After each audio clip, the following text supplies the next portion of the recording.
എടാ നീ എങ്ങാട് പോവേണ്? നിനക്ക് അവളെ ഒരിടത്ത് വന്ന് നിന്നോടെ? കഥനെ കാണാഞ്ഞിട്ടുള്ളൊരു ദുഃഖമോടെ ഒരു ഗ്യാപ്പ് കിട്ടും. അപ്പൊ ഈ ഗ്യാപ്പിൽ ഞാനിങ്ങനെ നടയിൽ നിന്നിട്ട് ഭഗവതിനോട് പറയാം, അമ്മേ ഷൂട്ടിങ് തുടങ്ങി സത്യസന്ധിക്കാറുണ്ട്. നമുക്കറിയാലോ, ഞാനൊരു പടം ചെയ്തതാണ്. ആ പടം 100 ദിവസം ഓടുകയും ചെയ്തു. അടുത്ത പടമായി അമ്മ വിചാരിച്ച നടക്കാത്ത വല്ല കാര്യമുണ്ടല്ലോ ഭഗവതി എന്നൊക്കെ പറഞ്ഞ് ഞാനിങ്ങനെ അമ്മയോട് സംസാരിക്കുന്നു. എൻ്റെ പൊന്നണ്ണ, വാക്കുകൾ പറയാൻ പറ്റില്ല സാറേ.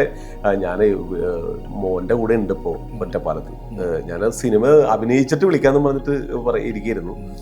പ്രാർത്ഥിക്കണം ഞാൻ. അപ്പോൾ ഉടനെ സാറിൻ്റെ ഒരു മെസ്സേജ്, ഞാൻ ഇന്നും അത് കളഞ്ഞിട്ടില്ല, എൻ്റെ മൊബൈലുണ്ട്. എന്താ പറയുക, ഞാൻ എൻ്റെ മൊബൈൽ ഇപ്പോഴും സൂക്ഷിച്ചിട്ടുണ്ട്. ഞാൻ ഇടയ്ക്ക് ഇങ്ങനെ ഒറ്റയ്ക്ക് ഇരിക്കുമ്പോൾ ഇത് കേട്ട് ഇങ്ങനെ നിർവൃതി കൊള്ളി. ഇനിയിപ്പോൾ ഒന്നും ആയില്ലെങ്കിലും കുഴപ്പമില്ല. സത്യനന്ദിക്കാർ എന്ന് പറയുന്ന ആ വ്യക്തി എന്നോട് പറഞ്ഞ ഡയലോഗാണ്, നിന്നെ ഞാനിന്ന് കൊല്ലൂടാ പോർക്ക് അടി, നിന്നെ പേടിക്കാൻ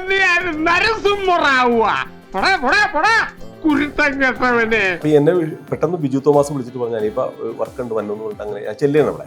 ആദ്യം ഇങ്ങനെ അനിയപ്പൻ ഇരിക്കൂ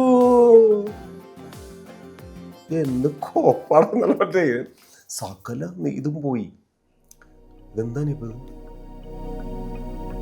ഞാനായിട്ട് ഭയങ്കര ആത്മബന്ധമായിരുന്നു. ഞാനത് ആരോടും ഇന്നേ വരെ ഞാൻ പറഞ്ഞിട്ടില്ല. അത് നമ്മൾ പറയുമ്പോൾ എനിക്ക് സങ്കടം വരും. അപ്പൊ നിങ്ങളെ മാത്രം ഇഷ്ടപ്പെട്ടല്ലപ്പാ.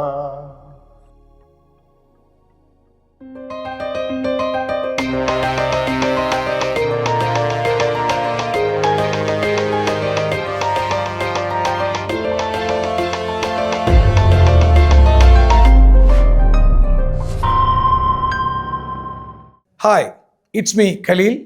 മൂവി ഗാലറിയുടെ പുതിയൊരു എപ്പിസോഡിലേക്ക് എല്ലാ പ്രേക്ഷകർക്കും സ്വാഗതം.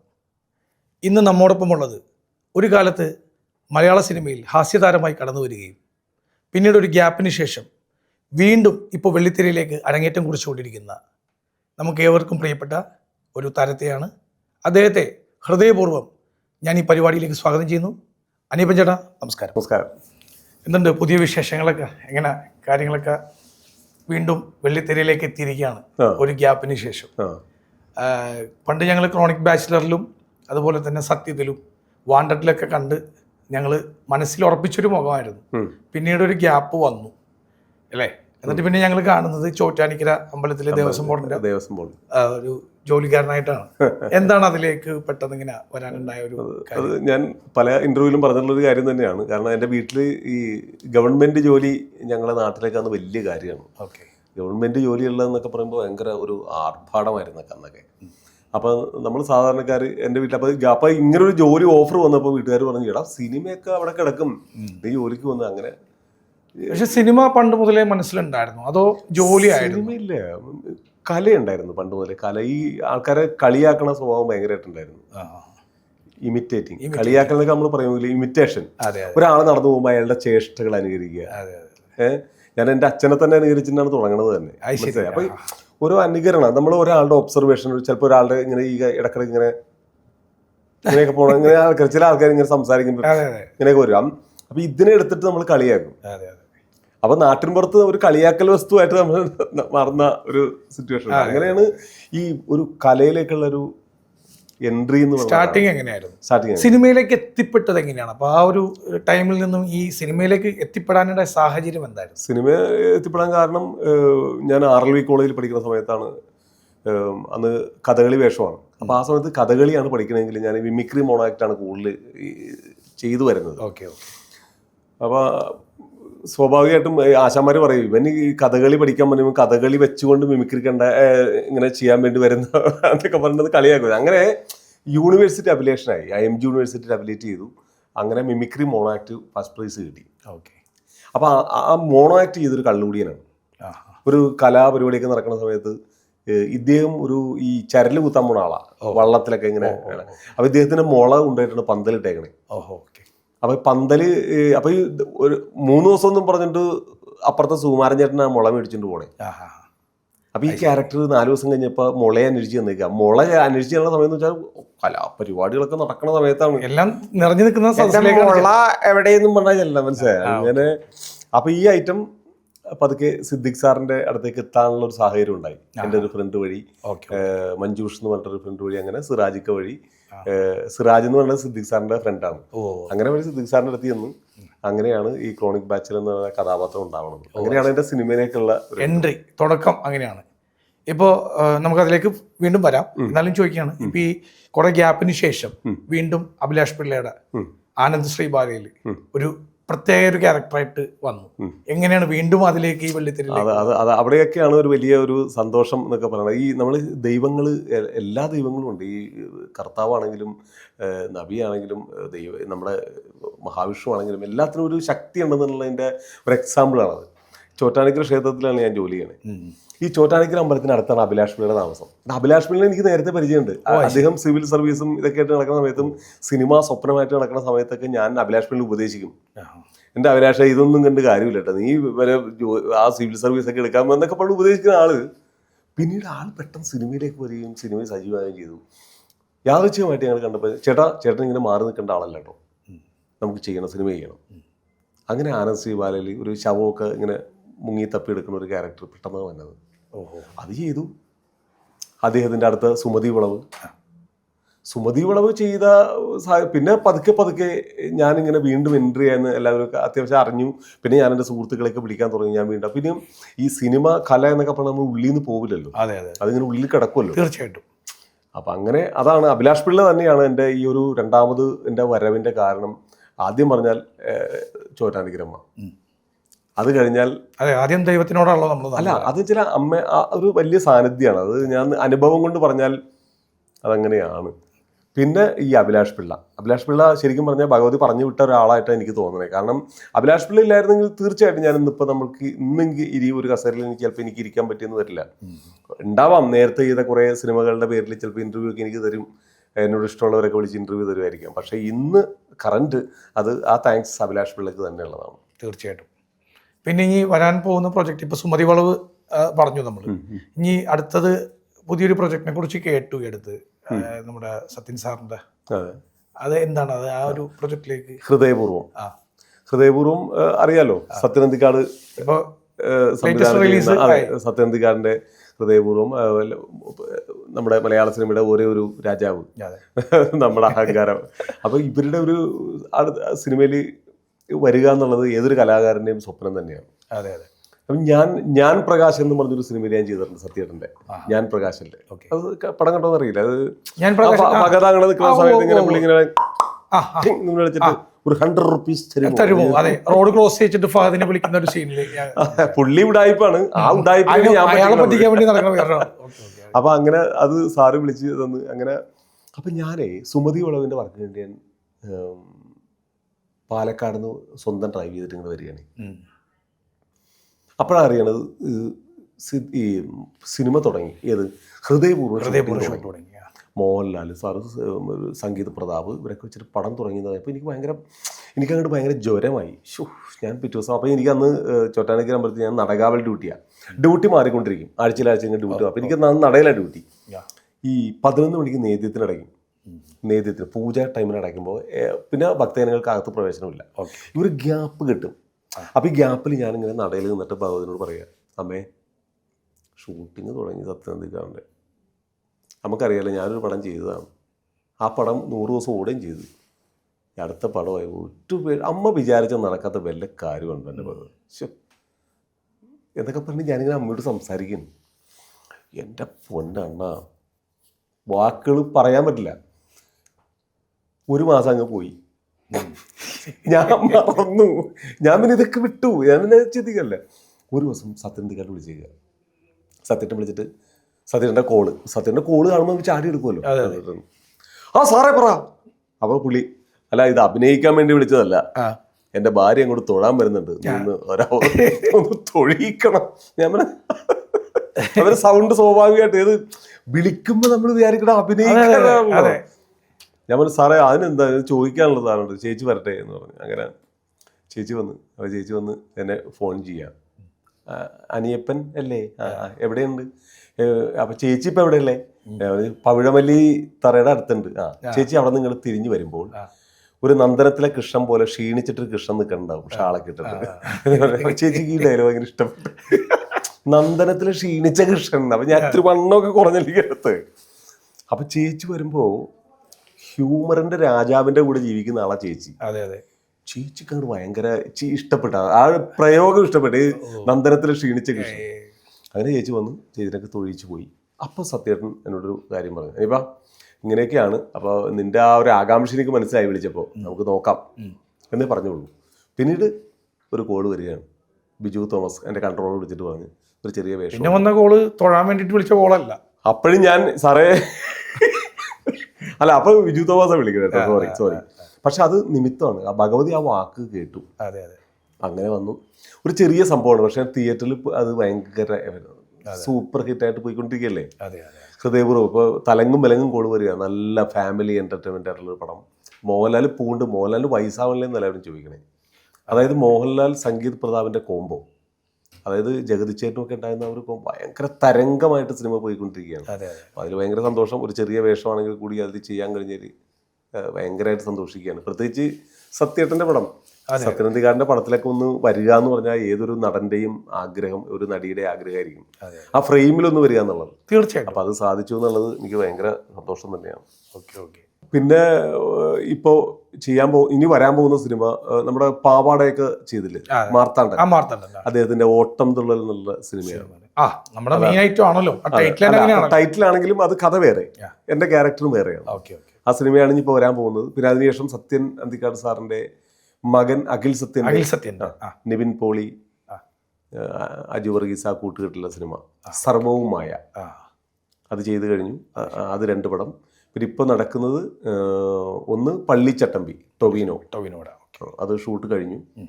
പിന്നെ ടിക്കി ടാക്ക ആസിഫ് അലി, അത് നല്ല കിടുക്ക സാധനം. അത്യാവശ്യം നല്ല നല്ല പ്രൊജക്ടുകൾ നമുക്ക് ഇനി പ്രതീക്ഷിക്കാം.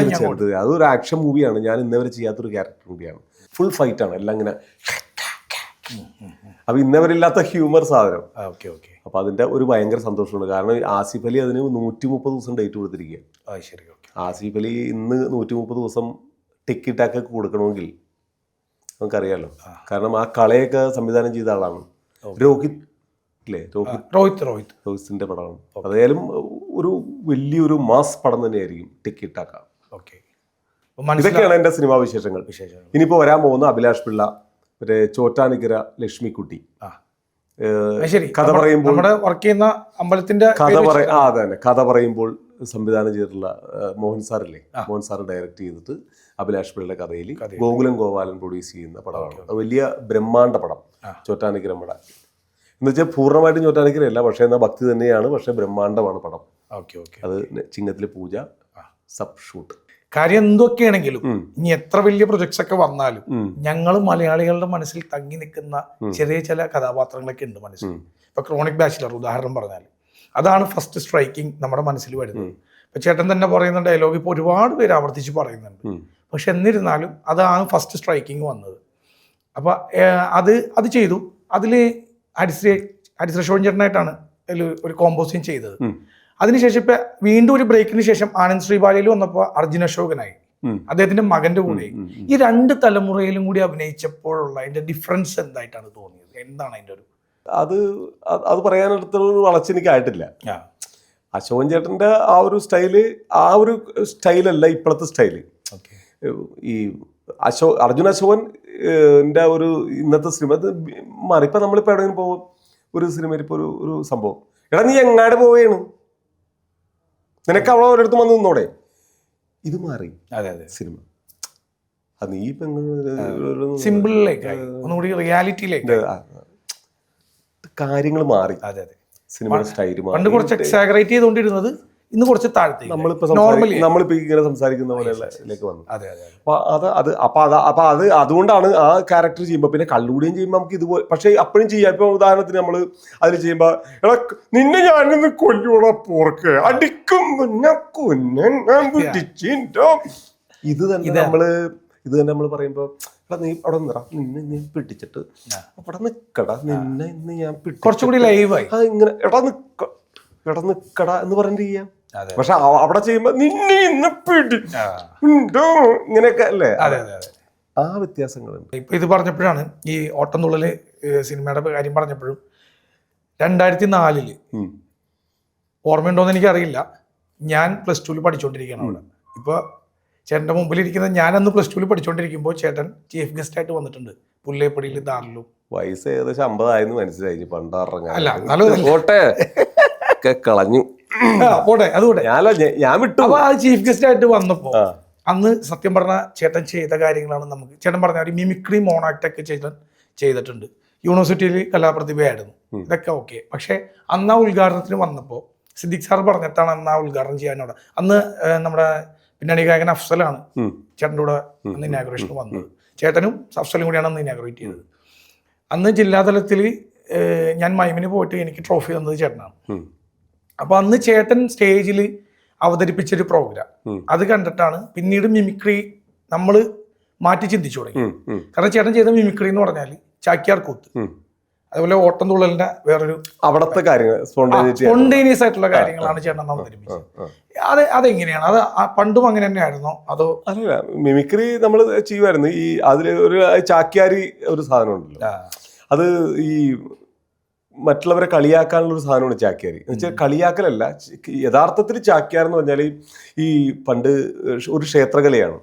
രാജാവ് അങ്ങനെയുള്ള ആൾക്കാരൊക്കെ വിഷമിച്ചുകൊണ്ടിരിക്കുമ്പോൾ വിദൂഷകൻ ആയിട്ട് ഒരു ഒരു ആളുണ്ടാവും. അത് അദ്ദേഹം വന്ന് അദ്ദേഹം ഈ രാജാവിനെ രസിപ്പിക്കുക. ആ സമയത്ത് എന്തെങ്കിലുമൊക്കെ പറഞ്ഞ് രസിപ്പിക്കുക എന്നുള്ള സാധനം പിന്നീട് കൂത്ത് ക്ഷേത്രകലയാണ്. അത് പിന്നീട് നമ്മുടെ അടുത്ത് പ്രയോഗിക്കുകയുണ്ടായത്. എനിക്ക് തോന്നുന്നു ചാക്യാർ കൂത്ത് ആദ്യമായിട്ട് കൊണ്ടുവന്നത് ഞാൻ തന്നെയാണെന്ന് എനിക്ക് വിശ്വാസമുണ്ട്. ജയരാജ് വാര്യർ ഓട്ടംതുള്ളൽ ഇങ്ങനെ അവതരിപ്പിക്കും. എൻ്റെ മനസ്സിൽ ഇങ്ങനെ സാധനം ഒരിക്കലും തൃപ്പൂണിത്തുറ അമ്പലത്തിൽ ഞാനിങ്ങനെ കൂത്ത് നടന്നുകൊണ്ടിരിക്കുന്ന സമയത്ത് ഞാൻ ഒരു റെഡ് ഷർട്ട് ഇട്ട് ഞാൻ ചെല്ലുക.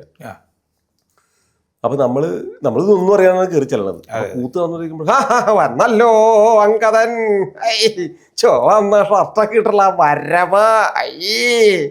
അപ്പൊ ഞാൻ ചുവന്ന ഷർട്ട് കണ്ടപ്പോ തന്നെ ഞാനൊന്ന് അന്താളിച്ചു. അപ്പൊ ഞാനൊന്ന് സാധാരണ നമ്മള് പുറകിലേക്ക് തള്ളാൻ നോക്കുമല്ലോ, നമ്മുടെ അടുത്തേക്ക് വരുന്ന സാധനം ഇങ്ങനെ നോക്കണ്ട അങ്കദനെ ഞാൻ വിളിക്കണത്. അപ്പൊ തന്നെ സ്ഥിരീകരിച്ചു, അങ്ങനെ അങ്കദൻ എന്നുള്ള പേരുമായി. അപ്പൊ ഞാൻ ഇത് കൊള്ളാലോ, അങ്ങനെയാണ് ജീവൻ ടി വിയിൽ കുക്കു പരമേശ്വരൻ അങ്ങനെ അവിടെ ചെന്നിട്ട് ഇങ്ങനെ ഞങ്ങൾ ആദ്യമായിട്ട് ദുബായിലേക്ക് സാധനം കയറ്റി അയക്കുകയും പിന്നെ ആ TV ചാനലിലൂടെ ഈ ചാക്യാർ കൊണ്ടുപോയി. ചാക്യാരുടെ പ്രത്യേകത ഇതാണ്, ആശംസകളുണ്ട സംശയമില്ലാത്ത കാര്യമാണ്. അപ്പൊ ഇങ്ങനെയുള്ള കാര്യങ്ങൾ പരത്തി പറയുവാനുള്ള ഒരു അതിനിടെ കൂടി ഇങ്ങനെ ശ്ലോകങ്ങൾ വരും. സംശയേ എന്താ അതിന്റെ അർത്ഥം പറയാൻ പോയി കഴിഞ്ഞാൽ ഒരു എത്തുംപിടി കിട്ടിയില്ലേ, 4 അർത്ഥങ്ങളുണ്ട്. ഓണമാണ് കണം വിറ്റിട്ട് ഓണം ഉണ്ണ എന്ന് പറഞ്ഞു കഴിഞ്ഞാൽ തന്നെ നിനക്കറിയാം ഇന്നത്തെ കാലഘട്ടത്തില് എങ്ങനെയാണ് ഓണം എന്നൊക്കെ പറഞ്ഞിട്ട് ഇങ്ങനെ അങ്ങനെ ഇത് തന്നെയാണ്. ഇത് സത്യം പറഞ്ഞാൽ ഇപ്പൊ ഒന്ന് അവതരിപ്പിക്കാൻ പറ്റുമോ എന്ന് ചോദിക്കാൻ തന്നെയായിരുന്നു ഞാൻ. ഇല്ല, നിനക്കറിയാലോ ഇത് അമ്പ് വരുമ്പോ അറിയാലോ എങ്ങനെ പോണെന്നുള്ളത്. ഗുരുനാഥനായിട്ട് കണ്ടിരുന്ന ആളാണല്ലോ സിദ്ദിഖ് സാർ. സിദ്ദിഖ് സാറിന്റെ വിയോഗം, ഇന്നസെന്റിന്റെ വിയോഗം, മണിച്ചേട്ടൻ്റെ വിയോഗം, ഇവരൊക്കെ ഇപ്പോൾ പണ്ട് കൂടെ ചെയ്തിരുന്നവരാണല്ലോ. അവരുടെ വിയോഗം എന്താണ് ഇപ്പോൾ ശരിക്കും അവസ്ഥ പറയുകയാണെങ്കിൽ? അല്ല, അവസ്ഥ എന്ന് വെച്ചാൽ ഓരോ കൊഴിഞ്ഞുപോക്കും ഒരു വലിയ പ്രശ്നങ്ങൾ തന്നെയാണ്. ഒരാൾ പോകുമ്പോൾ നമ്മൾ വിചാരിക്കും അദ്ദേഹം പോയി കഴിഞ്ഞാൽ പിന്നെ ഇനി ആരും ഇല്ലല്ലോ എന്ന് നമ്മൾ ചിന്തിക്കും. ആ ചിന്ത സത്യം തന്നെയാണ്. ഇപ്പോൾ സിദ്ദിഖ് സാർ എന്ന് പറഞ്ഞാൽ എന്തോരം സ്വപ്നങ്ങൾ അദ്ദേഹത്തിൻ്റെ മനസ്സിലുണ്ടായത് ദൈവത്തിന് മാത്രമേ അറിയുള്ളൂ. കാരണം ഇത്രയും കറണ്ട് കോമഡി ചെയ്യാനായിട്ട്, അത് വെച്ചാൽ ഒരു സാധനം അദ്ദേഹത്തിൻ്റെ മനസ്സിൽ നിന്ന് തന്നെ സാധനമൊക്കെ ഉണ്ടല്ലോ, ചുമ്മാ പറയുന്ന സാധനങ്ങൾക്ക് വരെ ഭയങ്കര ടൈമിംഗ് ഉള്ള, ഒരുപാട് ചിന്തിക്കാനുള്ള, ഒന്നും പറയാനില്ല. ഞാനായിട്ട് ഭയങ്കര ആത്മബന്ധമായിരുന്നു. ഞാനത് ആരോടും ഇന്നേ വരെ ഞാൻ പറഞ്ഞിട്ടില്ല. അത് നമ്മൾ പറയുമ്പോൾ എനിക്ക് സങ്കടം വരും. ഓരോ സാധനങ്ങളൊക്കെ ഞാൻ സാറിനെ വിളിക്കും, സാറേ എവിടെയാണ്, അനിയപ്പ പറയൂ അനിയപ്പ, സാറിപ്പോൾ എവിടെയുണ്ട്, ഞാൻ വീട്ടിലുണ്ട്, ഞാനിപ്പോൾ അങ്ങോട്ട് വരട്ടെ. എന്നിട്ട് ഞാൻ ഒരു സാധനങ്ങൾ ഫ്ലാറ്റിൽ കൊണ്ടുപോകും. ചേച്ചിക്കും മക്കൾക്ക് പറയും, ഇപ്പോഴും അറിയാം, അവർ ഇൻ്റർവ്യൂ ആണെങ്കിൽ ചേച്ചിക്കും മക്കൾക്ക് പറയും, ഞാൻ ഓരോ സാധനങ്ങൾ വീട്ടിൽ കൊണ്ട് കൊടുക്കും. ഞാൻ അന്ന് സാറിൻ്റെ വീട്ടിൽ ചെയ്യുമ്പോൾ ഞാൻ ആദ്യം വീട്ടിൽ ചെന്നിട്ട് ഞാനും എൻ്റെ ഫ്രണ്ടും കൂടി പോയിട്ട് ഈ കള്ളുകൂടിയൻ സാറിൻ്റെ മുമ്പിൽ അവതരിപ്പിച്ച് കാണിക്കുകയാണ്. ഇങ്ങനെ ഒരു കള്ളുകൂടിയൻ ചെയ്യട്ടെ സാർ തിരക്കിലിരിക്കുക. ഈ ഏറ്റവും വലിയ പ്രത്യേകത ബാത്റൂമിൽ ഇരിക്കണമെങ്കിലും ഫോൺ എടുക്കുന്ന ഒരു മനുഷ്യനാണ് പുള്ളി. അത്രക്കും വിനയമുള്ള ഒരാളാണല്ലോ. അപ്പോൾ ഞാൻ പോകാനായിട്ട് എന്നാ ചെയ്തോ എന്ന് പറഞ്ഞിട്ട് മനസ്സിലായോ, തിരക്കുള്ള ആള് അവിടെ വെച്ച് ചെയ്തിട്ട്. അപ്പോൾ ഒരു വയ്യാത്ത കൊച്ചുണ്ട്, ആ കൊച്ചൊക്കെ ആ വാതിലിന്റെ അടുത്ത് വന്ന് നിൽക്കുകയാണ്. അവരൊക്കെ എൻ്റെ കുടിയും ഏറ്റവും ഇളയ കുട്ടിക്ക് എൻ്റെ കുടിയും കണ്ടുകൊണ്ടിരിക്കുക, ചേച്ചിയും മക്കളും ഒക്കെ. ഞാൻ അവിടെ നിന്നിട്ട് പെർഫോം ചെയ്യണതും ഇതിനിടെ കൂടി ആരോ കോൾ ചെയ്യണം, സാറ് കോൾ ചെയ്യാൻ പോകണം, ഞാനവിടെ ബ്രേക്ക് ചെയ്യണം, വിളിക്കണം. അപ്പോൾ ഇതുപോലൊരു മനുഷ്യപ്പറ്റുള്ള ഒരു സംവിധായകൻ, അത് എനിക്ക് തോന്നുന്നു കണ്ണ് കിട്ടിയിട്ടൊക്കെ പോയേക്കണമായിരിക്കും സാറ്. കാരണം സാറൊക്കെ ഇപ്പോഴും പോകേണ്ട ആൾക്കാരല്ല, ഒരുപാട് കാര്യങ്ങൾ മലയാള സിനിമയിൽ ചെയ്യേണ്ട ഒരാൾക്കാരാണ് സിദ്ദിഖ് സാറൊക്കെ. ചിരിയുടെ മാലപ്പുടക്കത്തിന് തിരികൊളുത്തിയിട്ടുള്ള അവരൊക്കെ പോണത് എന്ത് പറയാനാണ്. മണിച്ചേട്ടൻ എന്നൊക്കെ പറഞ്ഞാൽ നമുക്ക് സ്നേഹിച്ച് കൊതിയില്ല. ഇന്നസെൻ്റ് ചേട്ടനൊക്കെ എൻ്റെ പൊന്നെ എന്തോരം എനിക്ക് വേണം എന്താണ് ആ കള്ളുകുടിയൻ പടക്കടക്ക് പടക്ക അത് ഓക്കെ. എന്നെ ഒരുപാട് സപ്പോർട്ട് ചെയ്തിട്ടുണ്ട്. ഞാൻ അവരുടെ മേത്ത് പിടിക്കുമ്പോഴും വലിക്കുമ്പോഴും ഒക്കെ ഉണ്ടല്ല, അവർ സീനിയർ ആർട്ടിസ്റ്റുകളാണ്. പക്ഷെ എന്ത് സപ്പോർട്ടാണ് എനിക്ക് അവർ തന്നതെന്നറിയാമോ? അശോകൻ ചേട്ടനും ഇന്നസെന്റ് ചേട്ടനും. അതുപോലെ ആ ഒരു സംഭവം ഉണ്ടാക്കിയത് ഇന്നസെന്റ് ചേട്ടനാ. ഏതാണെന്നറിയാമോ? ആ ബസ് സ്റ്റോപ്പിൽ നിന്നിട്ട് നീ ആരാടാ നരസിംഹ റാവു, അത് പുള്ളികളുണ്ട്. എനിക്ക് തോന്നുന്നു സിദ്ദിഖേ ഈ ബസ് സ്റ്റോപ്പിൽ നിന്നിട്ട് ഈ സാധനം പുള്ളി പറഞ്ഞാൽ എങ്ങനെ ഉണ്ടാവും? അപ്പൊ ഈ പറഞ്ഞ ഞാനിവിടെ തന്നെ ഇരിക്കും, നീ അവിടെ ഇരിക്കടാ എന്ന് കണ്ട ബസ് സ്റ്റോപ്പിലെ സാധനമില്ലേ, അതെനിക്ക് കൂടെ ഇന്നസെന്റ് ചേട്ടൻ പറഞ്ഞിട്ടുള്ള സംഭവമാണത്. ഞാൻ കേട്ടുകൊണ്ടിരിക്കുന്നത്, എനിക്ക് അറിവില്ലായ്മ ഏറും ഒക്കെ എനിക്ക് തോന്നണതാണ്. ഇന്നസെന്റ് ചേട്ടൻ പറഞ്ഞിട്ട് അങ്ങനെ ആ സാധനം കയറി വന്ന ഒരു സീനാണ് അതൊക്കെ. അടിക്കുമ്പോ ആ ഒരു സാധനം ഉണ്ടല്ല, അത് ശരിക്കും ഇങ്ങനെ ഈ ചെരുപ്പ് വലിച്ചെറിഞ്ഞിട്ട് അടിക്കുന്നുണ്ട് പുള്ളി. ഇങ്ങനെ അടിക്കുമ്പോ ഇങ്ങനെ അടിച്ചിട്ട് ഒരു കറക്കാണ് തന്നെ, അടിക്കുമ്പോ മാറിക്കൊളടാ പോറക്കെന്ന് പറഞ്ഞിട്ട് ഒരു വീഴ്ചയാണ്. ടക്കെന്ന് പറഞ്ഞ വീഴ്ച കല്ല്. നിങ്ങൾ എന്നും ആ സീൻ എടുത്ത് നോക്കിക്കോളൂ. അതാ പറഞ്ഞേ, ഞങ്ങള് കല്ലും അടിച്ച് വീഴുക. പക്ഷെ ഞാനും എല്ലാം പറയാൻ പറ്റുമോ? എന്തെങ്കിലും എനിക്ക് വയ്യെന്നൊക്കെ പറഞ്ഞു കഴിഞ്ഞാൽ അപ്പൊ ഷൂട്ട് ബ്രേക്ക്, വേണ്ട എന്നാ മാറ്റി വെക്കാന്നൊക്കെ പറഞ്ഞാൽ കഴിഞ്ഞില്ലേ. പുതിയത് നടന്മാരുടെ പ്രത്യേകത ഈ പറഞ്ഞ ഡയലോഗിലാണ് നമ്മൾ അനിയപ്പൻ ശരിക്കും ഒന്ന് ഫ്രെയിം ചെയ്ത് കാണുന്നത്. മൊത്തത്തിൽ നമ്മുടെ ആ അടിക്കുമ്പോൾ മാറിപ്പള്ളി പുറക്കെന്നുള്ള ഇത് ഇപ്പൊ കഴിഞ്ഞ ദിവസം ഇൻസ്റ്റാഗ്രാമില് സോഷ്യൽ മീഡിയയിൽ ഞാൻ കണ്ട് അർജുന അശോകനായിട്ട് ഓരോ മീറ്റിംഗ് കഴിഞ്ഞ് ഇറങ്ങിയിട്ട് അർജുന അശോകൻ പറയുന്ന സംഭവം അതെന്തായിരുന്നു ചിത്രത്തിൽ? അത് ഞങ്ങള് സുമതി വളവ് ഇപ്പൊ ഓടിക്കൊണ്ടിരിക്കുകയാണ്, തകർത്ത് വന്നുകൊണ്ടിരിക്കുന്ന പടമാണ് സുമതി വളവ്. ഒരു ഹൊറർ മൂവിയാണ്, ഹൊറർ കോമഡി ഫാമിലി മൂവിയാണ്. അപ്പൊ ഞാൻ ഇതുപോലെ തിയേറ്ററിൽ ഞാൻ ഫാമിലി ആയിട്ട് സിനിമ കണ്ടുപിടിക്കുമ്പോഴേക്കും അർജുൻ അശോകൻ എല്ലാവരും കൂടി തിയേറ്റർ വിസിറ്റിംഗ് ആയിട്ട് വന്നേക്കുക. ഞാൻ ഉണ്ടെന്നവർ അറിഞ്ഞില്ല. അപ്പോഴാണ് ഇങ്ങനെ വന്ന് അപ്പൊ എല്ലാവരും ചാനലുകാരൊക്കെ ഉണ്ടായിരുന്നു. അങ്ങനെ അപ്പൊ അവിടെ കമന്റ്സ് ഉണ്ട്, എന്താണ് അടിക്കുമ്പോ മാറിക്കളാ പോർക്കെന്ന് അച്ഛനോട് പറഞ്ഞ ഡയലോഗ് വീണ്ടും വർഷങ്ങൾക്ക് ശേഷം മകനോട്. അതാണ് ഞാൻ പറഞ്ഞത്, അതാണ് രണ്ട് തലമുറയുടെ കാര്യം ഞാൻ എടുത്ത് ചോദിച്ചത്. MG യൂണിവേഴ്സിറ്റിയിലെ കലാപ്രതിഭ ആയിരുന്നല്ലോ, അപ്പൊ മിമിക്രി മോണാക്ടിന്റെ കാര്യം മാത്രമേ പറഞ്ഞുള്ളൂ. വേറെ എന്തൊക്കെ കലാപരമായ കാര്യങ്ങളാണ്? അങ്ങനെയൊന്നുമില്ല. ഞാൻ പറഞ്ഞില്ലേ, ഞാൻ പണ്ട് ശാസ്താംപാട്ടിലാണ് ഈ കല തുടങ്ങുന്നത്. ശാസ്താംപാട്ട് നമ്മളൊരു കലയുണ്ട്, അതിങ്ങനെ നിങ്ങൾക്ക് അറിയാൻ പറ്റൂല. കജനെ കാടാഞ്ഞിട്ടുള്ളൊരു ദുഃഖമോടെ ദേവയാനി കജനെ ഈ താളത്തിന്റെ ഒരു സാധനം ഉണ്ട് അതിന്. കജനെ കാണാഞ്ഞിട്ടുള്ളൊരു ദുഃഖമോടെ ദേവ ഈ കലയെന്ന് തുടങ്ങണം. അപ്പൊ ആശാന അനുകരിച്ച് തന്നെയാണ് തുടങ്ങുന്നത് തന്നെ. അവിടെ നിന്നാണ് എൻ്റെ അപ്പ എന്നെ കോമൻകൃഷ്ണൻ എന്ന എൻ്റെ അപ്പയുടെ പേര്. എൻ്റെ അപ്പയും അമ്മയും കൂടിയാണ് എന്നെ എടുത്ത് വളർത്തുന്നത്. എൻ്റെ വീട് ആക്ച്വലി കൈതാരമാണെങ്കിൽ ഞാൻ വളർന്നതെല്ലാം കിടാമംഗലത്ത് നിന്നാണ്. അവിടെയാണ് അപ്പയും അമ്മയും. ഈ പുള്ളിക്ക് എൻ്റെ കല ഭയങ്കര ഇഷ്ടമാണ്. എന്നെ എങ്ങനെയെങ്കിലും പ്രോത്സാഹിപ്പിക്കും. ഞാൻ അഭിനയിച്ചാണ് തുടങ്ങുന്നത് തന്നെ. അതായത് പഠിക്കാൻ ഭയങ്കര മോശമാണ്. അപ്പോൾ എൻ്റെ പരിപാടി എന്ന് വെച്ചാൽ 7 മണിയാകുമ്പോഴേക്കും പുസ്തകമൊക്കെ എടുത്ത് വെച്ചിട്ട് ഇംഗ്ലീഷ് വായിക്കും. അപ്പക്ക് ഇംഗ്ലീഷ് അറിയില്ല. അപ്പോൾ ഞാൻ അവിടെ വന്നിട്ട് ഇങ്ങനെ fill in the blanks with suitable എന്നൊക്കെ പറഞ്ഞു. അപ്പ ഫ്രണ്ടിൽ ഇങ്ങനെ കസേര ഇരുന്നിട്ട് ആണോ എൻ്റെ മോൻ പഠിക്കണ അവിടെ അല്പം വിദ്യാഭ്യാസമുള്ള ചന്ദ്രശേഖരൻ എന്ന് പറഞ്ഞിട്ട് ചന്ദ്രൻ ചേട്ടനുണ്ട്. പുള്ളി ജോലി കഴിഞ്ഞ് പോകുമ്പോഴാണ് ഞാൻ നോക്കുമ്പോൾ fill in the blanks with suitable ഇവൻ നിങ്ങളെ പറ്റിക്കണം ഇവനെ ചോദ്യം. അപ്പൊ അങ്ങനെ അവിടം തൊട്ടേ ഈ കുസൃതിയും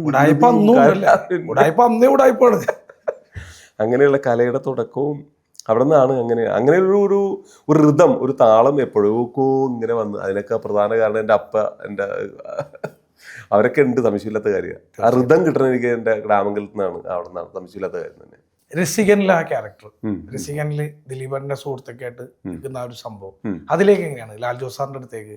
അത് ഇതുപോലെ തന്നെ ജെയ്സൺ വിളിക്കാൻ ഒരു ദിവസം ഇങ്ങനെ വിളിച്ചിട്ട് ഇങ്ങനെ ഒരു ക്യാരക്ടർ ഉണ്ടെന്ന് പറഞ്ഞിട്ട് അങ്ങനെ വന്ന് ലാൽ ജോസ് സാറ് കണ്ടു, ദിലീപേട്ടനെ കണ്ടു, അങ്ങനെ ഒരുപാട് എൻജോയ് ചെയ്തൊരു ക്യാരക്ടറാണ്. അതെ അതെ, അത് എൻജോയ് ചെയ്തെന്നുള്ളത് പടത്തില് അത് തന്നെ രസമായിരുന്നു. അത് എനിക്ക് വേണം എന്താണ് കപിൽ ദേവിന്റെ 6 അടി 4 അടി എന്നൊക്കെ പറഞ്ഞിട്ടുള്ള സാധനമൊക്കെ അത് മറ്റേ പനമ്പിള്ളി മറ്റേ ഇവിടെ മണപ്പാട്ടി പറമ്പിൽ സെറ്റിട്ട് ഒരു നല്ല സാധനം വരുന്നത്, നല്ല ഒരു നമുക്ക് അങ്ങനെ തന്നെ കുറച്ചു വിട്ടു. അത് എല്ലാം കൊണ്ടും രസമായിട്ടൊരു സാധനമായിരുന്നു. സുധീഷ് ചേട്ടൻ അതിന്റെ പ്രൊഡ്യൂസർ, ലാൽ ജോസ് സാറൊക്കെ ശരിക്കും നല്ലൊരു പടമായിരുന്നു. എനിക്ക് തോന്നണേ ഈ TV-യിൽ വന്ന് കണ്ട അത് ഭയങ്കരമായിട്ട് ഇതായി. അതുപോലെ സത്യം സിനിമ പൃഥ്വിരാജിന്റെ, അത് ഞാൻ അടുത്ത് ചോദിക്കാൻ അത് ഇതുപോലെ തന്നെ സത്യം സിനിമയും ഇതുപോലെ തന്നെ വിനയേട്ടന്റെ പടം ഇങ്ങനെ വന്നു. പൃഥ്വിരാജിന്റെ കൂടെ എനിക്ക് തോന്നുന്നു ഇപ്പോഴും പലരും എന്നോട് ചോദിക്കും പൃഥ്വിരാജിന്റെ കൂടെ ഒന്ന് ഇങ്ങനെ നിങ്ങൾക്ക് ആ ഒരു കോംബോ വന്നൂടെ, നല്ല കത്തിപാലൻ വന്നിട്ട് കൂട്ടിലടച്ചിരുന്നതും. പക്ഷെ ആ കൂട്ടിലടച്ചിട്ടില്ല, അതിൽ എനിക്ക് സ്ട്രൈക്ക് ചെയ്തൊരു ഡയലോഗ് ഉണ്ട്, ഇയാളെ രക്ഷോട്ടാ ആ സാധനം നല്ലൊരു അടിപൊളി സംഭവം. അറിയാണ്ട് തന്നെ ചില സാധനങ്ങളൊക്കെ ഉണ്ട്, നമ്മള് പ്രതീക്ഷിക്കണില്ല അങ്ങനെ ഒരു സംഭവം അവിടെ വരും എന്നുള്ളത്. പിന്നെ അതില് ബാബുരാജൊക്കെ ഇടിക്കുന്ന ഇടി എന്ന് പറഞ്ഞാൽ അക്രമ ഇടിയല്ലേ. ശരിക്കും അതില് ആ ഒരു വിയോഗം വളരെ വേദനാജനകമാണ്. അത് ശരിക്കും അധ്വാനിച്ച് ശരിക്കും നല്ല കഷ്ടപ്പെട്ട ഒരു പടം തന്നെയാണ് അത്. ബാബുരാജ് ഇങ്ങനെ ഇരിക്കല്ലേ, ഇടി എന്നൊക്കെ പറഞ്ഞാൽ എല്ലാവരും ആയിരിക്കും ക്യാമറ ട്രിക്കാണെന്ന്, എന്താ നല്ല കൊള്ളലുണ്ട്. അങ്ങനെ ശരിക്കും അധ്വാനിച്ച ഇഷ്ടപ്പെട്ടൊരു പടമാണ്. എനിക്ക് ഇപ്പോഴും TV-യിൽ കാണുമ്പോൾ എനിക്ക് ഇഷ്ടപ്പെട്ട പടം. സത്യത്തിലാണോ വാണ്ടറിലാണോ ആദ്യം ചെയ്ത? വാണ്ടറാണ് first. Wonder Murali Nagavally. Wonder കഴിഞ്ഞ ശേഷമാണ് സത്യം വന്നത് മണപ്പാട്ടി പറമ്പിൽ. ഇപ്പൊ ഈ സിനിമാ ജീവിതമാണെങ്കിലും ഈ തൊഴിലും കൂടി ഒരുമിച്ച് കൊണ്ടുപോകാൻ അങ്ങനെ ഒരു ബുദ്ധിമുട്ടോ അതല്ലെങ്കിൽ അതിന്റെ രീതിയിൽ എന്തെങ്കിലും ഒരു പ്രതിഷേധമോ കാര്യങ്ങൾ അങ്ങനെ എന്തെങ്കിലുമൊക്കെ ഇല്ല? അപ്പൊ അങ്ങനെയൊന്നുമില്ല. ഇപ്പൊ നമ്മൾ ലീവ് എടുക്കാമല്ലോ നമുക്ക്. ഇപ്പൊ ചെറുതായിട്ട് ഇപ്പൊ ഒരു സ്ഥാപനത്തിൽ ജോലി ചെയ്യുമ്പോൾ ഒരാൾ ഒരു വർക്കിന് പോകുമ്പോഴേക്കുള്ള ഒരു ബുദ്ധിമുട്ട് സ്വാഭാവികമായിട്ട് ഉണ്ടാകാം. അങ്ങനെയാണല്ലോ. ഇപ്പൊ നിങ്ങൾ ഒരു 10 പേര് ഇവിടെ ജോലി ചെയ്യുന്നു, 10 പേര് ജോലി ചെയ്യുമ്പോൾ 2 പേര് ഇടക്കിടക്ക് എന്തെങ്കിലും നുണയം പറഞ്ഞിട്ട് പോകുന്നു, അപ്പൊ മറ്റുള്ളവർക്ക് ബുദ്ധിമുട്ട് വരില്ലേ? അതൊക്കെ സ്വാഭാവികമായിട്ട് ഉണ്ടാകും. പക്ഷെ ഇപ്പൊ എന്നെ സംബന്ധിച്ചിട്ട് ഇപ്പൊ അങ്ങനെയൊന്നുമില്ല. ഇപ്പൊ വർക്ക് വന്നാൽ നമുക്ക് ലീവ് എടുത്ത് പോവാം. ലോങ് ലീവ് 5 വർഷം വരെ ലോങ് ലീവ് എടുക്കാം.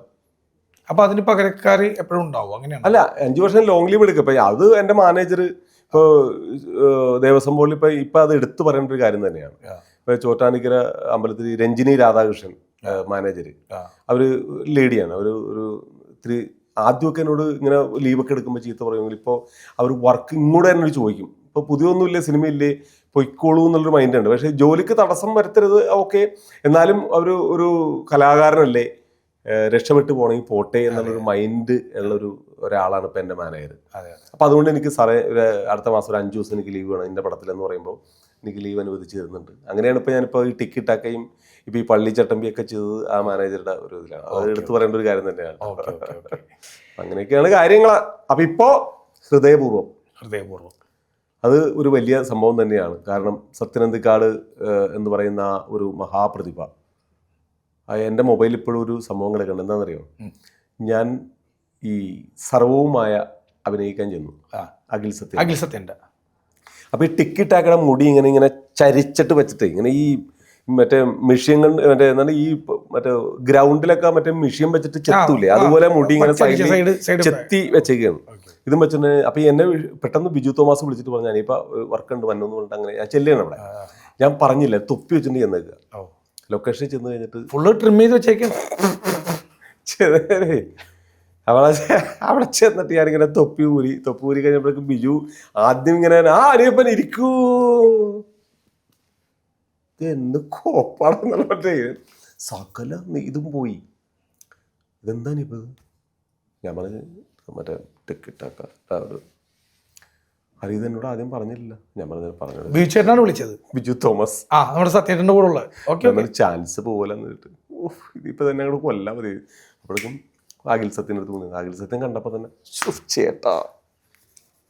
അപ്പം മേക്കപ്പ് വിളിച്ചു, ഇതെന്തെങ്കിലും ചെയ്യാൻ പറ്റുമെന്ന് ചോദിച്ചു. പറഞ്ഞു സാറേ ഒരു വിഗ് ഇരിപ്പുണ്ട് വെക്കാം. എൻ്റെ പൊന്നു മോനെ അവിടെയാണ് ഭാഗ്യം.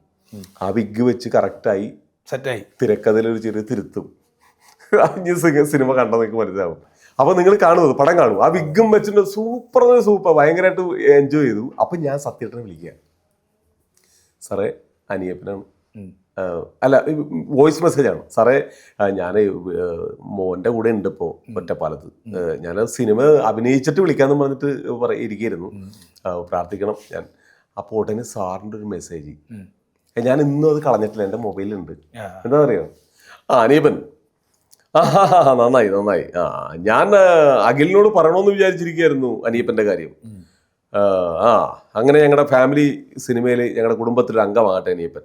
ഞാൻ അവനോട് പറയണമെന്ന് പറഞ്ഞിരിക്കുന്നു വിളിക്കാനായിട്ട്. ഞാൻ പറയാണ്ട് തന്നെ അവൻ വിളിച്ചല്ലോ. ഓ ശരി. പറയണാരാണ്? സത്യൻ സാറാണ് ഈ പറയണമെന്ന് ആലോചിക്കണം അല്ലേ?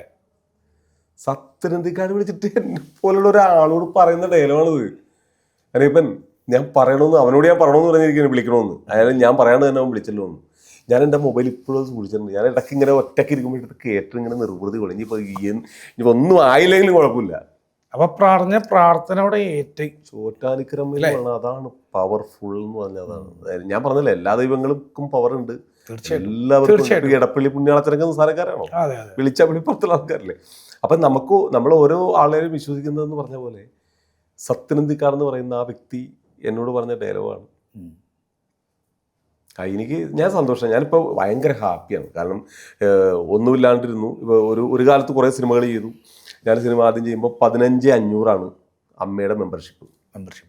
സ്റ്റാർട്ടിങ് ആ സമയത്ത് സിദ്ദിഖ് സാറൊക്കെ വിളിച്ച് പറഞ്ഞ്, ഇന്നസെന്റ് തിയേറ്ററൊക്കെ വിളിച്ച് പറഞ്ഞിട്ട് എനിക്ക് 15,500 എനിക്ക് പ്രോസ്പെക്ടസ് എൻ്റെ ഷോപ്പിൽ വന്നേക്കുക. 15,500 ഞാനന്ന് എടുത്തില്ല, മെമ്പർഷിപ്പ് എടുത്തില്ല. അപ്പോൾ ഞാൻ ഇന്നസെന്റിനെ വിളിച്ചു പറഞ്ഞു, ഇന്നസെന്റ് ചേട്ടാ, ഇടവില ബാബുച്ചേട്ടനെ വിളിച്ച് പറഞ്ഞു, ചേട്ടാ ഒന്നും കൂടി സജീവമായിട്ടൊക്കെ എടുത്താൽ പോരെയെന്ന്. ഞാൻ ഇന്ന് വരെ മെമ്പർഷിപ്പ് എടുത്തിട്ടില്ല. ഡിലേ എന്ന് വെച്ചാൽ അപ്പോഴേക്കും ആ ബ്രേക്ക് വന്നു, ദേവസ്വം ബോർഡ് പോയി, എല്ലാം പോയി. ഇപ്പൊ ഞാൻ അപേക്ഷ കൊടുത്തിട്ടുണ്ട്. ഇപ്പൊ എത്രയാണെന്ന് അറിയാമോ? 1,11,000 രൂപ, 11,000 രൂപ. ശരി. അപ്പം എമൗണ്ട് മാറി, കാലഘട്ടം മാറി, എമൗണ്ട് മാറി. അപ്പൊ ഇവിടെ പറഞ്ഞു വരുന്ന ഒരു സാധനം, എല്ലാത്തിനും ഒരു സമയമുണ്ട് ദാസ. എല്ലാവരുടെയും കാര്യത്തിനും നമുക്കൊരു സമയം, നമ്മൾ നിശ്ചയിക്കപ്പെടണം. നിങ്ങൾ ചിന്തിച്ചിട്ടുണ്ടോ? ഏതെങ്കിലും സിനിമ നിങ്ങൾ അങ്ങോട്ട് വിളിച്ചിട്ട് നിങ്ങൾക്ക് ചാൻസ് കിട്ടിയത് വളരെ അപൂർവമായിരിക്കും. തീർച്ചയായിട്ടും. അതായത് നിങ്ങളൊരു സിനിമ തുടങ്ങാൻ പോകുന്നു, സാറേ എനിക്ക് വേണം, സാറേ എന്നെ വിളിക്കാൻ, എന്നെ എടുക്കണം, സാറേ മറക്കരുത്, സാറേ ഒരു കാര്യമില്ല. ആ ഒരു സമയമാണ്. ഇപ്പൊ ഒരു നടനെ വെച്ചേക്കണം. ഇപ്പൊ ബിജുമേനൻ സാറിനെ വിളിക്കേണ്ട സാധനം ബിജുമേനൻ സാറിനില്ല. എന്ത് പറ്റി? സാറിന് അടുത്ത ഷൂട്ട്, സാറ് അടുത്ത കമ്മിറ്റ്മെന്റ് ആണ്. ഓക്കെ, എന്നൊരു കാര്യം ചെയ്യ്, ജോജുവിനെ വിളി. അപ്പടന്നൊരു ഒരു വാക്കാണത്. ഏത് ഞാനിത് നായകന്മാരെ ഞങ്ങളെ പോലത്തെ കുഞ്ഞുങ്ങളുടെ കാര്യമല്ല പറഞ്ഞത്. എന്ന് പറഞ്ഞ പോലെ ഒരു നടൻ ചെയ്യാൻ പറ്റപ്പോൾ ഒരു നടൻ ഇപ്പം ഇല്ല. അപ്പൊ അവനേക്ക് വരാൻ പറ്റില്ല, ഇന്ന ആളെ വിളി എന്ന് പറഞ്ഞ പോലെയാണ് സിനിമ. സിനിമ ഒരു സമയവും ഭാഗ്യവുമാണ്. കഴിവ് വേണം, കഴിവില്ലാണ്ട് നമുക്ക് നിൽക്കാം. കഴിവില്ലാണ്ട് നമുക്ക് ഈ പ്രതലത്തിൽ ഇരിക്കാൻ പറ്റത്തില്ലല്ലോ. ഇവിടെ ഇരിക്കണമെങ്കിൽ കഴിവ് വേണം. തീർച്ചയായിട്ടും. പിന്നെ വരേണ്ടത് സമയമാണ്. പിന്നെ വിനയം, അതൊരു വലിയ കാര്യമാണ്. ഈ പ്രൊഡക്ഷൻ കൺട്രോളേഴ്സ്, മാനേജേഴ്സുമാർ, അവരോടൊക്കെ നന്നായിട്ട് ബിഹേവ് ചെയ്യുക, വെറുപ്പിക്കരുത്. തീർച്ചയായിട്ടും. 6 മണി എന്ന് പറഞ്ഞാൽ 5:50 നമ്മൾ സെറ്റിലുണ്ടാവണം. പഞ്ച്വാലിറ്റി ആണ് അതിൻ്റെ മെയിൻ. വെറുപ്പിക്കരുത്. പിന്നെ നമ്മൾ ഫ്രെയിമിൽ നിന്ന് പോകുമ്പോൾ അസിസ്റ്റൻസിനോടോ അസുഖത്തിനോട് പറഞ്ഞിട്ട് പോകണം, സാറേ ഞാൻ ഉറുമ്പാസ് ചെയ്യാൻ പോകും. ഇങ്ങനെ കുറേ ചിട്ടവട്ടങ്ങളുണ്ട്. ഞാനൊക്കെ ഒരുപാട് പാലിക്കാത്ത ഒരാളായിരുന്നു. എനിക്കതിൻ്റെ ഒരുപാട് വിഷമങ്ങൾ നേരിട്ടിട്ടുണ്ട്. ഞാൻ പഠിച്ചത് കൊണ്ടും ഈ ഇൻ്റർവ്യൂ കാണുന്ന ഏതെങ്കിലും വളർന്നു തരുന്ന തലമുറക്കും അത് ഗുണകരമാകട്ടെ എന്ന് ചെയ്തിട്ട് ഞാൻ പറഞ്ഞ കാര്യം. വിനയം, നമ്മൾ ബഹുമാനം. സിനിമ അതൊരു വലിയൊരു കലയാണ്, ഒരു വലിയ സംഭവമാണ്. ഇപ്പൊ ഒരുപാട് ചാൻസ് ഉണ്ടല്ലോ. ഒരു പടം ഇറങ്ങുമ്പോൾ തന്നെ കൊള്ളില്ല, അത് പോയി, ഇത് പോയി.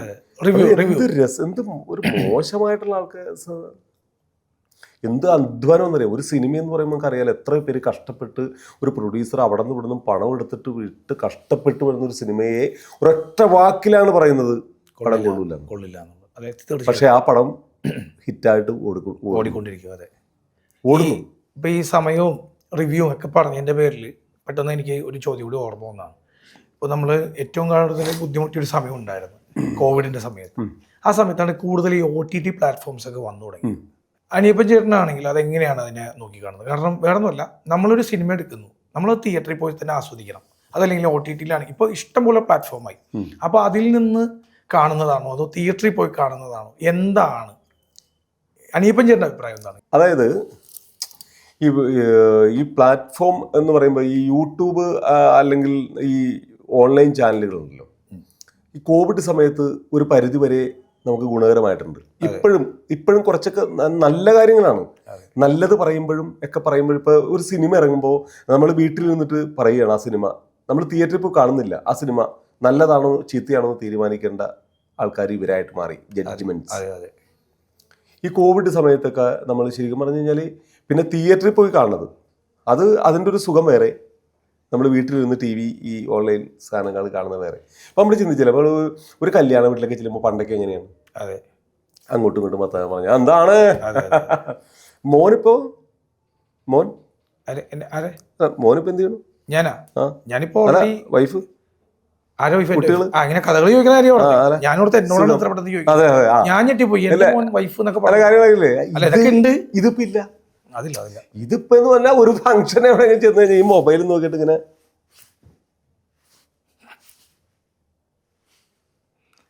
കണ്ണ് പലർക്കും പ്രശ്നമുണ്ട്. അപ്പൊ ചിലവര് ഇങ്ങനെ കൊണ്ടുപോകും, ചിലവര് ഇങ്ങനെ കൊണ്ടുപോകും. അപ്പൊ പീസ് കാണുമ്പോ ഇങ്ങനെ പോകും. അപ്പൊ ഈ ഒരു അവസ്ഥയിലേക്ക് കാര്യമായിട്ട് പറയണത് പണ്ടത്തെ അതൊക്കെ മാറി.